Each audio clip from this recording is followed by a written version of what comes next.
नमस्कार दोस्तों। आज इस वीडियो में जो कूलर वायरिंग बताएंगे आपको।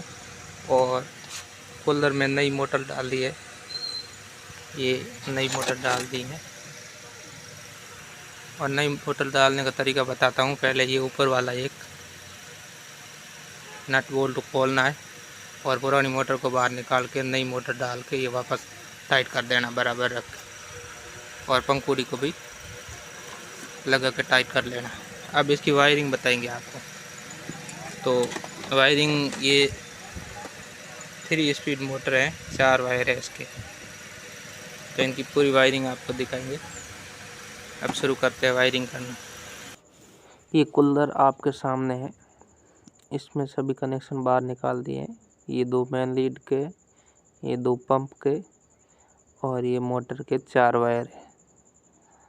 अब इनका सब का कनेक्शन इससे उसके साथ करेंगे। तो सबसे पहले एक जो कॉमन वायर है मोटर का, आसमानी वायर, और एक मेन लीड का वायर लेना है और एक पंप का वायर। ये तीनों वायर को इकट्ठा करके तीनों को जॉइंट करना साथ में। तो तीनों को मैंने जॉइंट कर दिया है। ये अच्छी तरह से जॉइंट करके इस पे टैप लगा देनी है।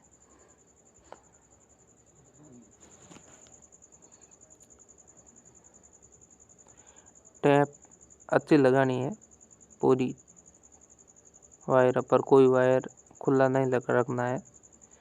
खुला रखेंगे तो करंट आने की संभावना रहेगी। तो आप जहाँ भी टैप मारते हो वहाँ अच्छी टैप मारनी है।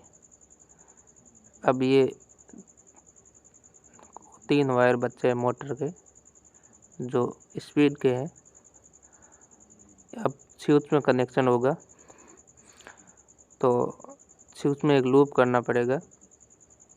जो 2 स्विच लगे, एक तो लाल स्विच है जो पानी मोटर का है पंप का, एक स्विच है मोटर का जो रोटरी स्विच है। तो लाल स्विच के बीच वाले पॉइंट पे एक वायर को जोड़ना है और उसी वायर को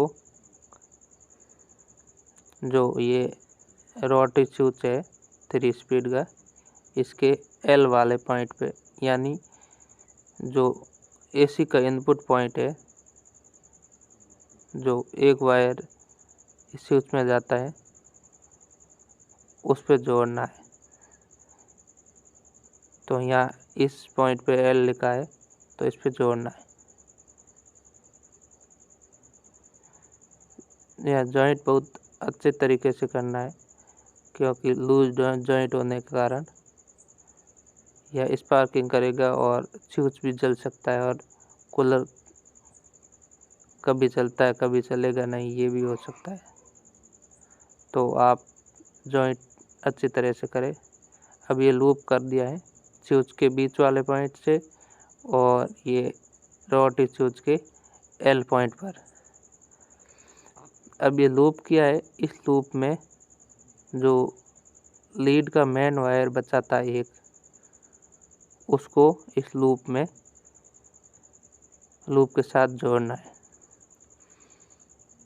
तो जल्दी से इस लूप के साथ जो मेन वायर है लीड का सप्लाई का, वो एक वायर लूप पर जोड़ना होता है।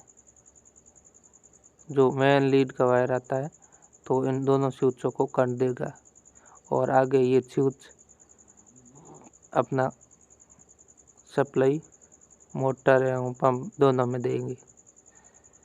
तो अब जो पंप का एक वायर बचा था वो वायर स्विच के सबसे ऊपर वाले पॉइंट पर जोड़ना है। ये ऊपर वाले पॉइंट पे जोड़ दिया है। तो पंप की वायरिंग पूरी हो चुकी है।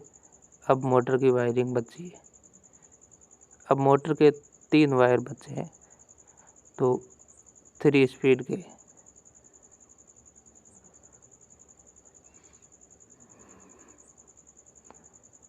तो सबसे पहले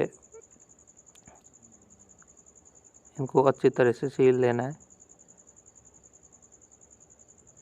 सीलने के बाद स्विच के 3 पॉइंट बचे हैं, उन तीनों पॉइंटों पर जो स्पीड वायर है उनको जोड़ना है। अब कनेक्शन करने जा रहे हैं मोटर के तीनों स्पीडों का। जो 1 नंबर पॉइंट है उस पे रेड वायर जोड़ना है। 2 नंबर पॉइंट पर वाइट वायर जोड़ना है। और 3 नंबर पॉइंट है जो हाई स्पीड का वायर है, ब्लैक वायर, उसको जोड़ना है।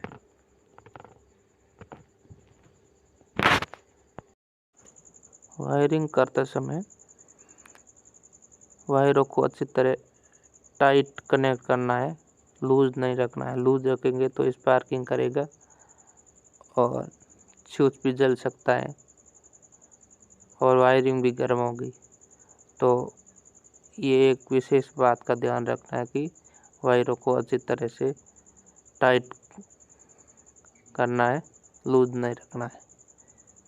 अब ये वायरिंग पूरी हो चुकी है, जो वापस दिखा देते हैं आपको। मेन पंप का वायर है जो सबसे ऊपर जुड़ेगा और तीनों स्पीडर का वायर जो 1, 2, 3 नंबर पर जुड़ेंगे। अब जो वायर है इधर उधर हुए उनकी टैपिंग कर लेते हैं। तो आपको टैपिंग कर लेनी है, अच्छी तरह से बराबर रखना है। वायर को लेग सेट के साथ चिपका के टैपिंग करनी है। और इधर जो घास लगता है, घास पे टकराना नहीं चाहिए। वायर टकरेंगे तो करंट आने की संभावना रहेगी। कहीं भी लूज है वायर, सीला हुआ है, वो भी ध्यान में रख के टैप करनी है। ये टैपिंग करने जा रहे हैं।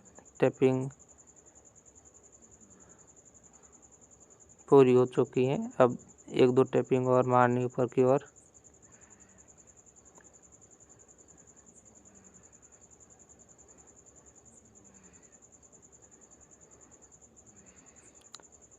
कूलर की वायरिंग बहुत ही सरल है, थोड़ा समझना बाकी रहा। अब ये मेन लीड का वायर है, वो अंदर कम है और ज़्यादा खींचता है तो गांठ, थोड़ा वायर अंदर खींच के गांठ मार दे तो ये खींचेगा नहीं और अंदर से निकलेगा नहीं।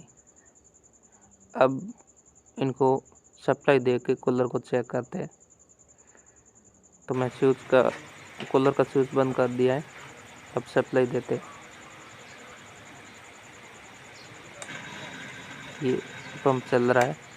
अब मोटर को चला के देखते हैं। ये मोटर चलने लग गई है, तीनों स्पीडों के साथ चलने लगी है। आपको ये वीडियो कैसा लगा कमेंट करके अवश्य बताएं और चैनल को सब्सक्राइब नहीं किया है तो चैनल को सब्सक्राइब कर लें।